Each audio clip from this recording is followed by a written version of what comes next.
नमस्कार। कहानी के पिछले भाग में हमने जाना कहानी के एक और मुख्य किरदार डॉक्टर शुक्ला के बारे में और साथ ही साथ उनके और चंदर के बीच हुई वार्तालाप भी सुनी। अब आगे। चंदर के जाने के जरा ही देर बाद पापा आए और खाने बैठे। सुधा ने रसोई की रेशमी धोती पहनी और पापा को पंखा झलने बैठ गई। सुधा अपने पापा की सिर चढ़ी दुलारी बेटियों में से थी और इतनी बड़ी हो जाने पर भी वो दुलार दिखाने से बाज नहीं आती थी। फिर आज तो उसने पापा की प्रिय नान खटाई अपने हाथ से बनाई थी। आज तो दुलार दिखाने का उसका हक था और भली बुरी हर तरह की जिद का मंजूर करना ये पापा की मजबूरी थी। मुश्किल से डॉक्टर साहब ने अभी 2 कौर खाए होंगे कि सुधा ने कहा, नान खटाई खाओ पापा। डॉक्टर शुक्ला ने एक नान खटाई तोड़कर खाते हुए कहा, बहुत अच्छी है। खाते खाते उन्होंने पूछा, सोमवार को कौन दिन है सुधा? सोमवार को कौन दिन है? सोमवार को मंडे है, सुधा ने हंसकर कहा।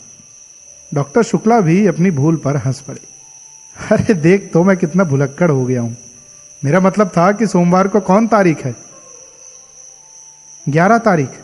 क्यों? सुधा बोली, कुछ नहीं, 10 को कॉन्फ्रेंस है और 14 को तुम्हारी बुआ आ रही है। बुआ आ रही है और बिनती भी आएगी? हाँ, उसी को तो पहुंचाने आ रही है। विदुषी का केंद्र यही तो है। आह, अब तो बिनती 3 महीने यहीं रहेगी। पापा, अब बिनती को यहीं बुला लो, मैं बहुत अकेली रहती हूँ। हाँ, अब तो जून तक यहीं रहेगी, फिर जुलाई में उसकी शादी होगी, डॉक्टर शुक्ला ने कहा।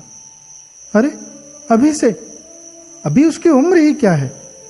सुधा बोली। क्यों, तेरे बराबर है। अब तेरे लिए भी तेरी बुआ ने लिखा है। नहीं पापा, अभी हम ब्याह नहीं करेंगे, सुधा ने मचल कर कहा। तब? बस हम पढ़ेंगे, FA करेंगे, BA करेंगे, MA करेंगे, फिर रिसर्च करेंगे, फिर बराबर पढ़ते जाएंगे, फिर एक दिन हम भी तुम्हारे बराबर हो जाएंगे। क्यों पापा? पागल नहीं तो। बातें तो सुनो इसकी। ला 2 नान खटाई और दे।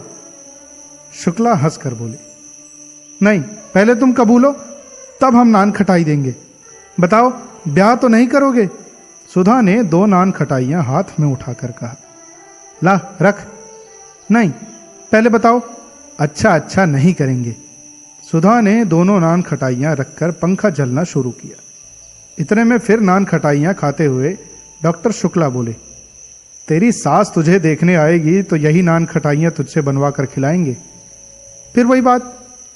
सुधा ने पंखा पटक कर कहा, अभी तुम वादा कर चुके हो कि ब्याह नहीं करेंगे। हाँ, ब्याह नहीं करूंगा, यह तो कह दिया मैंने, लेकिन तेरा ब्याह नहीं करूंगा यह मैंने कब कहा? हाँ, ये तो फिर झूठ बोल गए तुम, सुधा बोली। अच्छा है, चलो यार, महाराजिन ने डांट कर कहा। इतनी बड़ी बिटिया हो गई, मारे दुलार के बर्रानी जात है। महाराजिन पुरानी थी और सुधा को उसे डांटने का पूरा हक था और सुधा भी उसका बहुत लिहाज करती थी। वो उठी और चुपचाप जाकर अपने कमरे में लेट गई। 12 बज रहे थे। वह लेटी लेटी कल रात की बात सोचने लगी। क्लास में क्या मजा आया था कल। गेसु कितनी अच्छी लड़की है। इस वक्त गेसु के यहाँ खाना पीना हो रहा होगा और फिर सब लोग मिलकर गाएंगे। कौन जाने, शायद दोपहर को कव्वाली भी हो। इन लोगों के यहाँ कव्वाली कितनी अच्छी होती है। सुधा लेकिन सुन नहीं पाएगी और गेसु ने भी कितना बुरा माना होगा। और यह सब उस चंदर की वजह से। चंदर हमेशा उसके आने जाने, उठने बैठने के कतर ब्यात करता रहता है। एक बार वह अपने मन से लड़कियों के साथ पिकनिक में चली गई। वहीं चंदर के बहुत से दोस्त भी थे। एक दोस्त ने जाकर चंदर से जाने क्या कह दिया कि चंदर उस पर बहुत बिगड़ा और सुधा कितनी रोई थी उस दिन। ये चंदर बहुत खराब है। सच पूछो तो अगर कभी कभी वह सुधा का कहना मान लेता है तो उससे दुगना सुधा पर रौब जमाता है और सुधा को रुला रुला कर मार डालता है और खुद अपने आप दुनिया भर में घूमेंगे। अपना काम होगा तो चलो सुधा अभी करो फौरन, और सुधा का काम होगा तो अरे भाई क्या करें, भूल गए, अब आज ही देखो।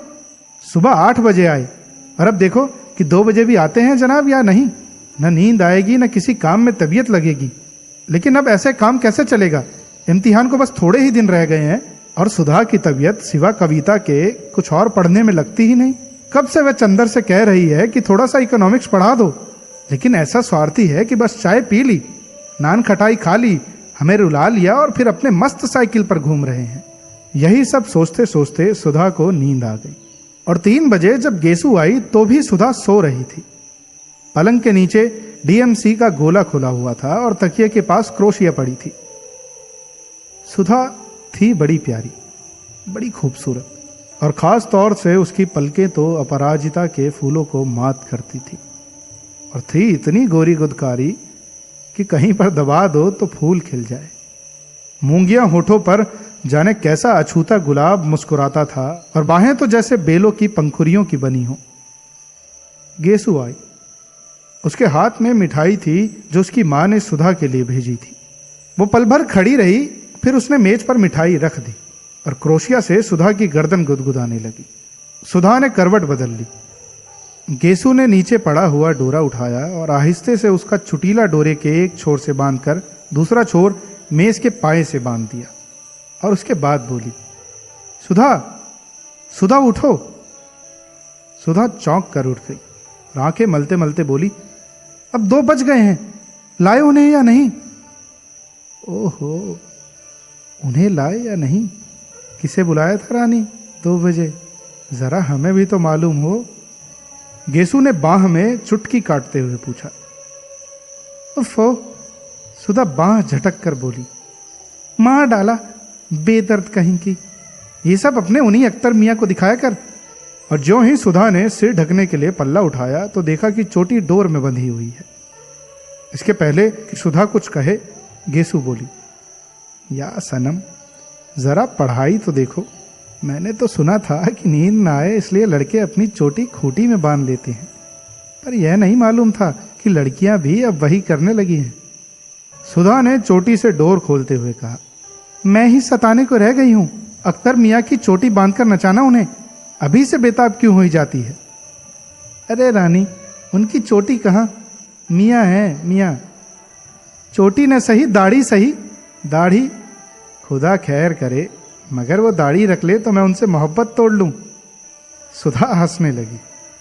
ले, अम्मी ने तेरे लिए मिठाई भेजी है, तू आई क्यों नहीं? क्या बताऊं बताऊं कुछ नहीं। अब कब आएगी तू? गेसु सुनो, इसी मंगल, नहीं बृहस्पति को बुआ आ रही हैं, वो चली जाएंगी तब आऊंगी मैं। अच्छा अब मैं चलूं, अभी कामनी और प्रभा के यहाँ मिठाई पहुंचानी है। गेसु मुड़ते हुए बोली। अरे बैठो भी। सुधा ने गेसु की ओढ़नी पकड़कर उसे खींच कर बिठलाते हुए कहा, अभी आई हो, बैठी हो, दामन संभाला है। हाँ, अब तो तू भी उर्दू शायरी कहने लगी। गेसु ने बैठते हुए कहा, तेरा ही मर्ज लग गया। सुधा ने हंसकर कहा, देख कहीं और भी मर्ज न लग जाए, वरना फिर तेरे लिए भी इंतजाम करना होगा। गेसु ने पलंग पर लेटते हुए कहा, अरे ये वो गुड़ नहीं कि चीटे खाएं। देखूंगी, और देखूंगी क्या, देख रही हूं। इधर पिछले 2 साल से कितनी बदल गई है तू। पहले कितना हंसती बोलती थी, कितनी लड़ती झगड़ती थी, और अब कितना हंसने बोलने पर भी गुमसुम हो गई है तू। और वैसे हमेशा हंसती रहे, लेकिन जाने किसके ख्याल में डूबी रहती है हमेशा। गेसु ने सुधा की ओर देखते हुए कहा, धत पगली कहीं की। सुधा ने गेसु को एक हल्की सी चपत मारकर कहा, यह सब तेरे अपने ख्याली पुलाव हैं, मैं किसी के ध्यान में डूबूंगी? ये हमारे गुरु ने नहीं सिखाया। गुरु तो किसी के नहीं सिखाते सुधा रानी, बिल्कुल सच सच। क्या कभी तुम्हारे मन में किसी के लिए मोहब्बत नहीं जागी? गेसु ने बहुत गंभीरता से पूछा। देख गेसु, तुझसे मैंने आज तक तो कुछ भी नहीं छुपाया, न शायद कभी छिपाऊंगी। अगर कभी कोई बात होती तो तुझसे छिपी न रहती। और रहा मोहब्बत का, तो सच पूछो तो मैंने जो कुछ कहानियों में पढ़ा है, किसी को देखकर मैं रोने लगूं, गाने लगूं, पागल हो जाऊं, ये सब मुझे कभी हुआ नहीं। और रही कविताएं, तो उनमें की बातें मुझे बहुत अच्छी लगती हैं। कीट्स की कविताएं पढ़कर अक्सर ऐसा लगा है कि मेरी नसों का कतरा कतरा आंसू बनकर छलकने वाला है, लेकिन वह महज किताब का असर होता है। महज कविता का असर? गेसु ने पूछा। कभी किसी खास आदमी के लिए तेरे मन में हंसी या आंसू नहीं उमड़ते? कभी अपने मन को जांच कर तो देख, कहीं तेरे नाजुक ख्याली के पर्दे में किसी एक की सूरत तो नहीं छिपी है? नहीं गेसु बानो, नहीं। इसमें मन को जांचने की क्या बात है? ऐसी बात होती और मन किसी के लिए झुकता तो क्या खुद मुझे नहीं मालूम होता? सुधा बोली। लेकिन तुम ऐसा क्यों सोचती हो? बात यह है सुधी, गेसु ने सुधा को अपनी गोद में खींचते हुए कहा, देखो तुम मुझसे इल्म में ऊंची हो, तुमने अंग्रेजी शायरी छान डाली है, लेकिन जिंदगी से जितना मुझे साबिका पड़ चुका है अभी तुम्हें नहीं पड़ा। अक्सर कब, कहाँ और कैसे मन अपने को हार बैठता है ये खुद हमें पता नहीं लगता। मालूम तब होता है जब जिसके कदम पर हमने सिर रखा है वह झटके से अपने कदम घसीट ले। उस वक्त हमारी नींद टूट जाती है और तब हम जाकर देखते हैं कि अरे, हमारा सिर तो किसी के कदमों पर रखा हुआ था और उनके सहारे आराम से सोते हुए हम सपना देख रहे थे कि हमारा सिर कहीं झुका ही नहीं। और मुझे जाने तेरी आंखों में इधर क्या दिख रहा है कि मैं बेचैन हो उठी हूं। तूने कभी कुछ नहीं कहा, लेकिन मैंने देखा कि नाजुक अशार तेरे दिल को उसी जगह छू लेते हैं जिस जगह उसी को छू सकते हैं जो अपना दिल किसी के कदमों पर चढ़ा चुका हो। और मैं ये नहीं कहती कि तूने मुझसे छिपाया है, कौन जानता है तेरे दिल ने खुद तुझसे ये राज छिपा रखा हो। और सुधा के गाल थपथपाते हुए गेसु बोली, लेकिन मेरी एक बात मानेगी तू कभी इस दर्द को मोल न लेना, बहुत तकलीफ होती है। सुधा हंसने लगी। तकलीफ की क्या बात, तू तो है ही, तुझसे पूछ लूंगी इसका इलाज। मुझसे पूछकर क्या कर लेगी? दर्द दिल क्या बांटने की चीज है? बांट ले अपने पराए दर्द दिल। नहीं, तू बड़ी सुकुवार है, तू इन तकलीफों के लिए नहीं बनी मेरी चंपा। और गेसु ने उसका सिर अपनी छाती में छिपा लिया। तन्न से घड़ी ने 3:30 बजाए। सुधा ने अपना सिर उठाया और घड़ी की ओर देखकर कहा, ओफो, 3:30 बज गए और अभी तक गायब। किसके इंतजार में बेताब है तू? गेसु ने उठकर पूछा। बस दर्दे दिल, मोहब्बत, इंतजार, बेताबी, तेरे दिमाग में तो यही सब चलता रहता है आजकल। वही तो सबको समझाती है। इंतजार नहीं, चंदर अभी आएंगे मास्टर लेकर। अब इम्तहान कितना नजदीक है। हाँ, ये तो सच है। और अभी तक मुझसे पूछ क्या पढ़ाई हुई है। असल बात तो यह है कि कॉलेज में पढ़ाई हो तो घर में पढ़ने में मन लगे, और राजा कॉलेज में पढ़ाई तो होती नहीं। इससे अच्छा सीधे यूनिवर्सिटी में बीए करते तो अच्छा था। मेरी तो अम्मी ने कहा कि वहां लड़के पढ़ते हैं, वहां नहीं भेजूंगी। लेकिन तू क्यों नहीं गई सुधा? मुझे भी चंदर ने मना कर दिया था, सुधा बोली। सहसा गेसु ने एक क्षण को सुधा की ओर देखा और कहा, सुधी, तुझसे एक बात पूछूं? हाँ। अच्छा जाने दे, पूछो ना। नहीं, पूछना क्या, खुद जाहिर है। क्या? कुछ नहीं, पूछो ना। अच्छा फिर कभी पूछ लेंगे, अब देर हो रही है। आधा घंटा हो गया, बाहर कुछ वाहन खड़ा है। सुधा गेसु को पहुंचाने बाहर तक आई। कभी हसरत को लेकर आओ, सुधा बोली। अब पहले तुम आओ, गेसु ने चलते चलते कहा। हाँ, हम तो बिनती को लेकर आएंगे, और हसरत से कह देना अभी उसके लिए तोहफा लाएंगे। अच्छा, सलाम। और गेसु की गाड़ी मुश्किल से फाटक के बाहर गई होगी कि साइकिल पर चंदर आते हुए दिख पड़ा। सुधा ने बहुत गौर से देखा कि उसके साथ कौन है, मगर वह अकेला था। सुधा सचमुच झल्ला गई। आखिर लापरवाही की हद होती है। चंदर को दुनिया भर के काम याद रहते हैं, एक सुधा से जाने क्या खार खाए बैठा है कि सुधा का काम कभी नहीं करेगा। इसी बात पर सुधा कभी कभी दुखी हो जाती है, और घर में किससे वह कहे काम के लिए। खुद कभी बाजार नहीं जाती।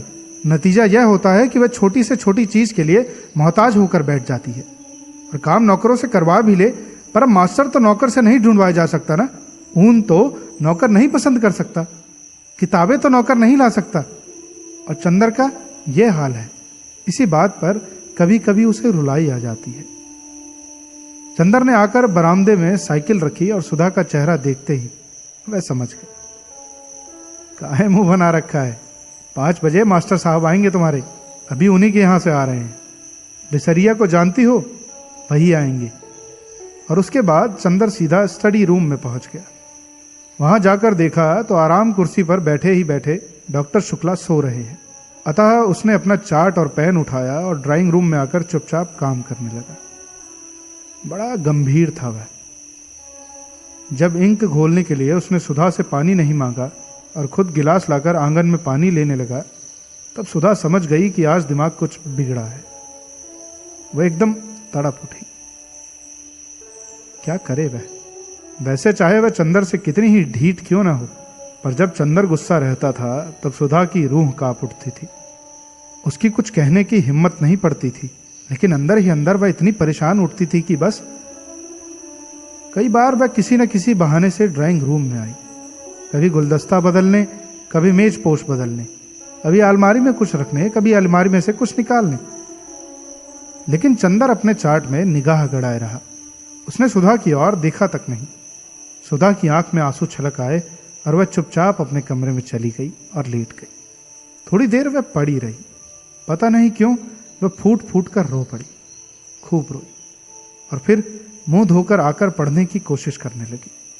जब हर अक्षर में उसे चंदर का उदास चेहरा नजर आने लगा तो उसने किताब बंद करके रख दी और ड्राइंग रूम में चली गई। चंदर ने चार्ट बनाना भी बंद कर दिया था और कुर्सी पर सिर टेके छत की ओर देखते हुए जाने क्या सोच रहा था। वह जाकर सामने बैठ गई तो चंदर ने चौंक कर सिर उठाया और फिर चार्ट को सामने खिसका लिया। सुधा ने बड़ी हिम्मत करके कहा, चंदर। क्या? बड़े भर्राए गले से चंदर बोला, इधर देखो। सुधा ने बहुत दुलार से कहा, क्या है? चंदर ने उधर देखते हुए कहा, अरे सुधा, तुम रो क्यों रही हो? हमारी बात पर नाराज हो गए तुम? हम क्या करें, हमारा स्वभाव ही ऐसा हो गया है। पता नहीं क्यों तुम पर इतना गुस्सा आ जाता है।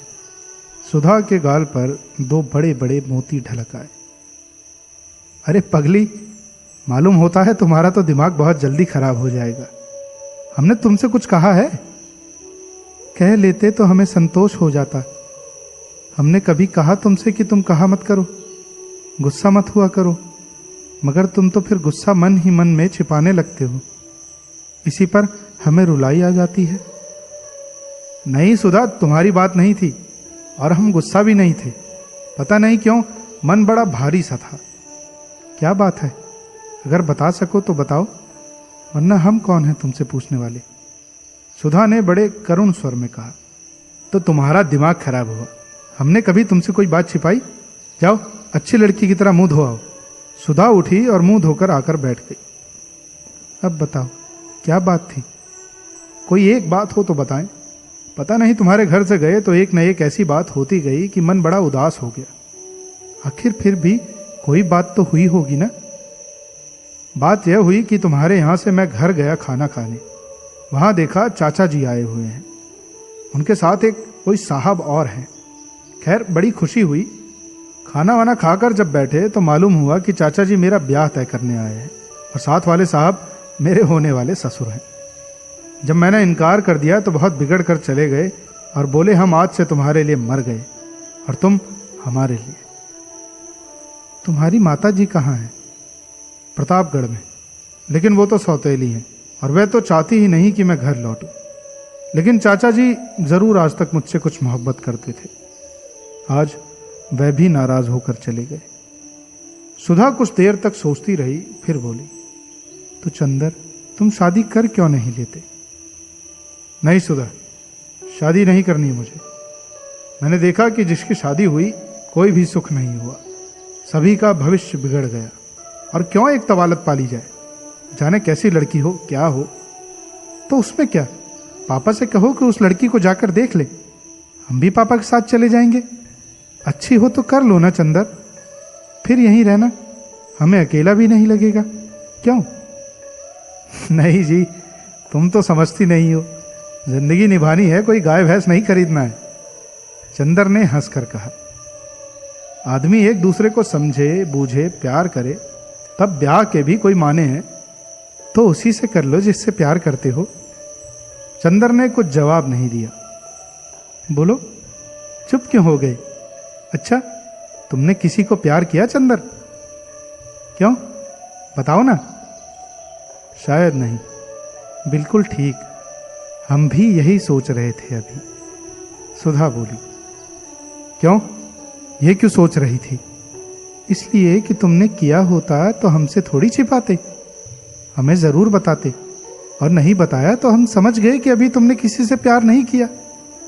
लेकिन तुमने ये पूछा क्यों सुधा? ये बात तुम्हारे मन में उठी कैसे? कुछ नहीं, अभी गेसू आई थी, वह बोली, सुधा तुमने कभी किसी से प्यार किया है? असल में वह अख्तर को प्यार करती है, उससे उसका विवाह होने वाला है। हाँ, तो उसने पूछा कि तूने किसी से प्यार किया है? हमने कहा नहीं। बोली, तू अपने से छिपाती है। तो हम मन ही मन सोचते रहे कि तुम आओगे तो तुमसे पूछेंगे कि हमने कभी प्यार तो नहीं किया है, क्योंकि तुम ही एक हो जिससे हमारा मन कभी भी कोई बात नहीं छिपाता। अगर कोई बात छिपाई भी होती हमने तो तुम्हें जरूर बता देती। फिर हमने सोचा कि कभी शायद हमने प्यार किया हो और तुम्हें बताया हो, पर हम भूल गए हो। अभी उसी दिन देखो, हम पापा की दवाई का नाम भूल गए और तुम्हें याद रहा। शायद हम भूल गए हो और तुम्हें मालूम हो। कभी हमने प्यार तो नहीं किया ना? नहीं, हमें तो कभी नहीं बताया, चंदर बोला। तब तो हमने प्यार व्यार नहीं किया। गेसु यूं ही गप उड़ा रही थी। सुधा ने संतोष की सांस लेकर कहा, लेकिन बस चाचा जी के नाराज होने पर तुम इतने दुखी हो गए हो जाने दो नाराज। पापा तो हैं अभी। क्या पापा मोहब्बत नहीं करते तुमसे? सो क्यों नहीं करते, तुमसे ज्यादा मुझसे करते हैं, लेकिन उनकी बात से मन तो भारी हो ही गया। उसके बाद गए बिसरिया के यहाँ।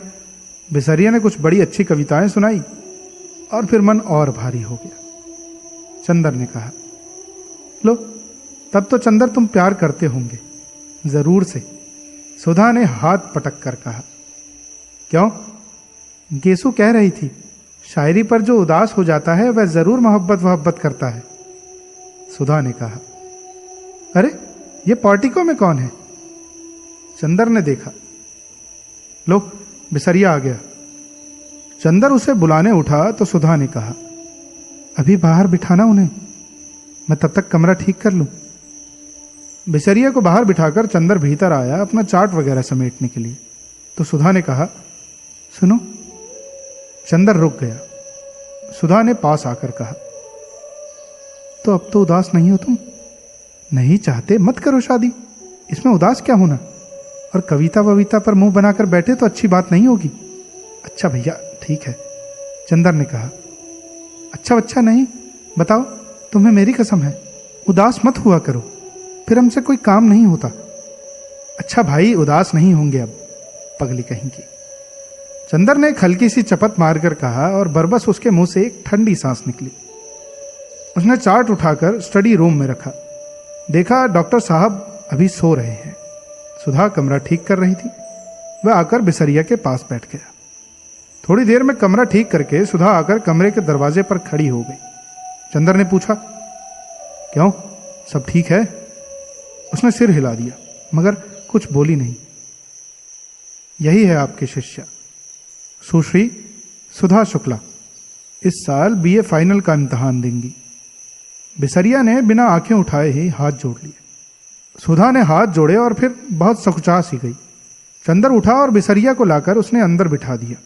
बिसरिया के सामने सुधा और उसके बगल में चंदर। सभी अचानक से चुप हो गए, एकदम चुप। अंत में चंदर बोला, लो, तुम्हारे मास्टर साहब आ गए, अब बताओ तुम्हें क्या क्या पढ़ना है? सुधा एकदम चुप। बिसरिया कभी यह पुस्तक उलटता, कभी वह। थोड़ी देर बाद वह बोला, आपके क्या विषय हैं?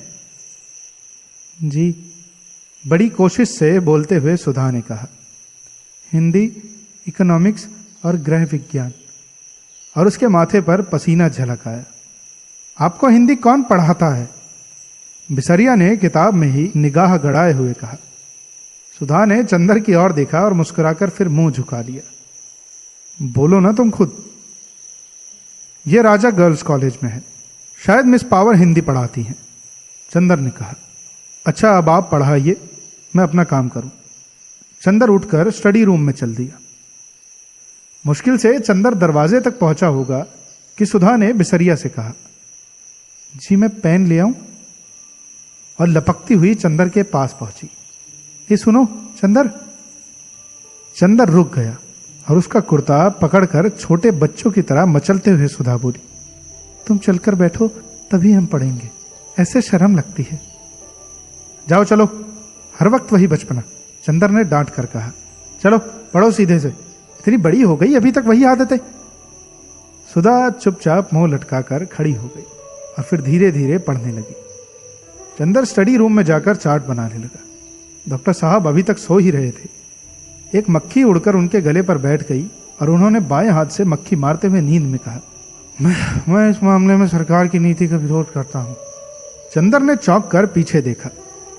डॉक्टर साहब जग गए थे और जमवाई ले रहे थे। जी आपने मुझसे कुछ कहा? चंदर ने पूछा। नहीं। क्या? मैंने कुछ कहा था क्या? ओह, मैं सपना देख रहा था। क्या बज गए? 5:30। अरे बिल्कुल शाम हो गई। डॉक्टर साहब ने बाहर देखकर कहा, अब रहने दो कपूर, आज काफी काम किया है तुमने। चाय मंगवाओ। सुधा कहाँ है? पढ़ रही है, आज से उसके मास्टर साहब आने लगे हैं। अच्छा, जाओ उन्हें भी बुला लाओ और चाय भी मंगवा लो। उसे भी बुला लो, सुधा को। चंदर जब ड्राइंग रूम में पहुंचा तो देखा सुधा किताबें समेट रही है और बिसरिया जा चुका है। उसने सुधा से कहना चाहा, लेकिन सुधा का मुंह देखते ही उसने अनुमान किया कि सुधा लड़ने के मूड में है। अतः वह स्वयं ही जाकर महाराजिन से कह आया कि 3 प्याला चाय पढ़ने के कमरे में भेज दे। जब वह लौटने लगा तो खुद सुधा ही उसके रास्ते में खड़ी हो गई और धमकी के स्वर में बोली, अगर कल से साथ नहीं बैठोगे तुम तो हम नहीं पढ़ेंगे। हम साथ नहीं बैठ सकते, चाहे तुम पढ़ो या ना पढ़ो। चंदर ने ठंडे स्वर में कहा और आगे बढ़ा। तो फिर हम नहीं पढ़ेंगे, सुधा ने जोर से कहा।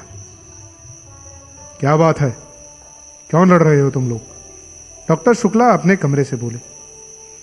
चंदर कमरे में जाकर बोला, कुछ नहीं, ये कह रही है कि पहले हम कहेंगे। बात काटकर सुधा बोली, पापा हमने इनसे कहा कि तुम पढ़ते वक्त बैठा करो, हमें बहुत शर्म लगती है। ये कहते हैं पढ़ो चाहे ना पढ़ो, हम नहीं बैठेंगे।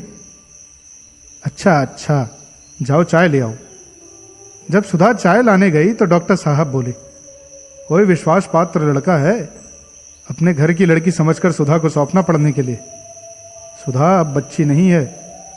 हाँ, अरे ये भी कोई कहने की बात है? हाँ, वैसे अभी तक सुधा तुम्हारी ही निगहबानी में रही है, तुम खुद ही अपनी जिम्मेदारी समझते हो। लड़का हिंदी में एमए है?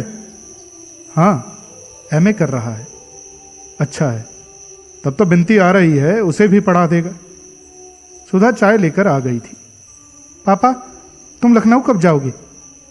शुक्रवार को। क्यों? और ये भी जाएंगे? हाँ। और हम अकेले रहेंगे? क्यों? महाराजिन यहीं सोएगी और अगले सोमवार को हम लौट आएंगे। डॉक्टर शुक्ला ने चाय का प्याला मुंह में लगाते हुए कहा। अब आगे की कहानी सुनने के लिए बने रहिए हमारे चैनल। सुनिए उन किताबों के नाम जो आप सुनना चाहते हैं। मिलते हैं आपसे अगले भाग में।